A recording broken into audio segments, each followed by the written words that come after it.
നമ്മുടെ ജീവിതത്തിൽ നിന്ന് പരിശുദ്ധ റസൂലിന്റെ സ്വഭാവം അകന്നു പോകുമ്പോഴാണ് സംഘർഷങ്ങളുടെ നടക്കുന്നത്, സമാധാനത്തിൽ കടക്ക് കത്തിവെക്കുന്നത്, ഇവിടെ കലാപാന്തരീക്ഷം ഉണ്ടാകുന്നത്, ഇവിടെ ഒരുപാട് സംഘർഷങ്ങൾ ഉണ്ടാകുന്നത്, ഇവിടെ പ്രശ്നങ്ങളും പ്രയാസങ്ങളും ഇവിടെ നടക്കുന്നത്.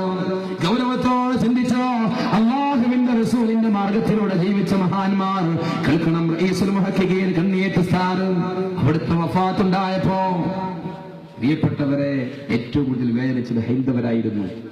അവർ കരഞ്ഞുകൊണ്ട് പറഞ്ഞു, ഹൈന്ദവ ആചാരപ്രകാരം ജീവിക്കുന്ന ആ മനുഷ്യമക്കൾ അവർ പറഞ്ഞു, ഞങ്ങളെ നാടിന്റെ വെളിച്ചമാണ് അസ്തമിച്ചത്, ഇന്ന് ഞങ്ങൾക്ക് ജോലിക്ക് പോകാൻ കഴിയില്ല. 4 സ്ഥലങ്ങളിൽ കേന്ദ്രീകരിച്ച് നാരങ്ങ വെള്ളം കലക്കി കൊടുക്കായിരുന്നു മഹാനവരുടെ ജനാസ കാണാൻ വരുന്നവർക്ക്. എന്തുകൊണ്ട് ഈ അവസരമുണ്ടായി? റസൂലുള്ളാഹി തങ്ങളുടെ ജീവിതം പകർത്തിയപ്പോ സർവരും ആദരിക്കാൻ തുടങ്ങി. പ്രിയപ്പെട്ട സഹോദരങ്ങളെ, അതാണ് നമ്മുടെ ജീവിതത്തിൽ നമുക്ക് മുന്നിലുള്ളതോ. ആ മാർഗത്തിലൂടെ ജീവിക്കണം. കേരളീയ ചരിത്രം പഠിക്കുമ്പോ തുളസി കതിർ ചൂടിയ, ചന്ദനക്കൊയ്തൊട്ട, അപ്രകാരം തന്നെ പൂനൂല് ധരിച്ച മുങ്ങാട്ടച്ഛനെ കുറിച്ച് പറയുമ്പോ ശിരോവസ്ത്രധാരിയായ, വെളുത്ത വസ്ത്രത്തിന്റെ ഉടമയായ, നീണ്ട താടി വെച്ച കുഞ്ഞായ മുസ്ലിരെ കുറിച്ച് പറയാതെ ചരിത്രം അവസാനിക്കുന്നില്ല. ഈ സ്നേഹമാണ്, ഈ സഹിഷ്ണുതയാണ് കേരളീയ പാരമ്പര്യം എന്ന് പറയുന്നത്. അതിന്റെ കടക്ക് കത്തിവെക്കുന്ന മാർഗങ്ങൾ ഏത് വരുമ്പോഴും സ്നേഹത്തിന്റെ സഹിഷ്ണുതയുടെ തിരുദൂതരെ നാം ഓർക്കുകയും ആ വഴി സമൂഹത്തിന് പറഞ്ഞു കൊടുക്കുകയും ചെയ്യും. ഞാൻ ഓർത്തുപോകുന്നു, പാലക്കാട് ജില്ലയിലെ ആലത്തൂർ എന്ന് പറയുന്ന സ്ഥലത്ത് ഒരു കുടുംബ സംഗമത്തിൽ പങ്കെടുത്തപ്പോ ഒരു ഹൈന്ദവ സന്യാസി പ്രസംഗിക്കുകയാണ്. എനിക്ക് ലോകത്ത് 2 അധ്യാപകരാണുള്ളത്. ഒരു മഹർഷി പറയുകയാണ്, അതിൽ ഒരു അധ്യാപകൻ ശ്രീബുദ്ധനാണ്, എന്നാൽ എന്റെ പ്രധാന അധ്യാപകൻ മുഹമ്മദ് നബിയാണ്. എന്തുകൊണ്ടാ പറയുന്നത് എന്ന് അദ്ദേഹം തന്നെ വിശദീകരിക്കുന്നു. സമഗ്രമായ കുടുംബത്തെ കുറിച്ച് പഠിപ്പിച്ചതെന്ന, സഹിഷ്ണുതയുടെ വഴി പഠിപ്പിച്ചതെന്ന, സ്നേഹത്തിന്റെ വഴി പഠിപ്പിച്ചതെന്ന, സമാധാനത്തിന്റെ വഴി പഠിപ്പിച്ചതെന്ന ഒരു ദൂതനെ ലോകത്തിലേക്ക് കണ്ടെത്താൻ സാധിച്ചിട്ടുണ്ടെങ്കിൽ അത് മുഹമ്മദ് നബിയാണ് സല്ലല്ലാഹു അലൈഹി വസല്ലം. അതുകൊണ്ടാണ് വിശുദ്ധ പ്രവാചകൻ എന്റെ ഏറ്റവും പ്രധാന അധ്യാപകനായത്. ജോർജ് ബെർണാഡ് ഷാ ലോകത്തോട് പറഞ്ഞു കൊടുത്തതെന്താ? ലോകത്തറിയപ്പെടുന്ന പ്രാസംഗികനായിരുന്നു, ഡ്രാമാറ്റിസ്റ്റ് ആയിരുന്നു, അതുപോലെ തന്നെ നോവലിസ്റ്റ് ആയിരുന്നു, അറിയപ്പെട്ട ചിന്തകനായിരുന്നു. ഇന്നും അദ്ദേഹത്തിന്റെ പുസ്തകങ്ങൾ കോളേജിലെ വിദ്യാർത്ഥികളും സ്കൂളിലെ വിദ്യാർത്ഥികളും പഠിച്ചുകൊണ്ടിരിക്കുന്നു. അദ്ദേഹം ലോകത്തോട് പറഞ്ഞത്, അല്ലാഹുവിന്റെ റസൂലിനെ ആഗ്രഹിച്ചുകൊണ്ട് പറഞ്ഞു, I believe that if a man like Muhammad were to assume the dictatorship of the modern world, he would succeed in solving its problems in a way that it much needed peace and happiness.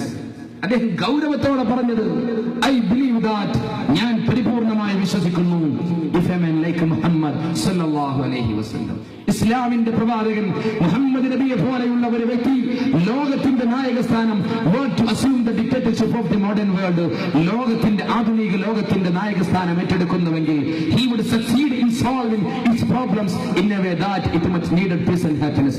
ലോകത്തിന്റെ സകല പ്രശ്നങ്ങളും പരിഹരിക്കുന്നതിൽ അദ്ദേഹം പരിപൂർണ വിജയം നേടും. എങ്ങനെ വിജയം നേടും?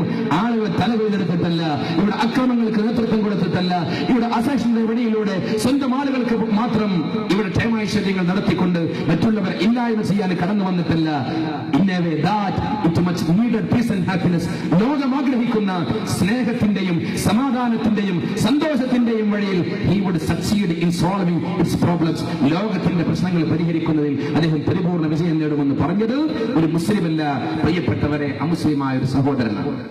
ഞാൻ പറഞ്ഞു വന്നത്, അല്ലാഹുവിന്റെ റസൂൽ സല്ലല്ലാഹു അലൈഹി വസല്ലമ തങ്ങളെ ശരിയായ രീതിയിൽ പഠിച്ചിട്ട് അവിടുത്തെ മാർഗം പിന്തുടർന്നാൽ ലോകത്ത് സമാധാനത്തിന്റെ വഴിയാണ്, സന്തോഷത്തിന്റെ വഴിയാണ്. അല്ലാഹു സുബ്ഹാനഹു വ തആല വഴിയൊരുക്കി തരുമാറാകട്ടെ.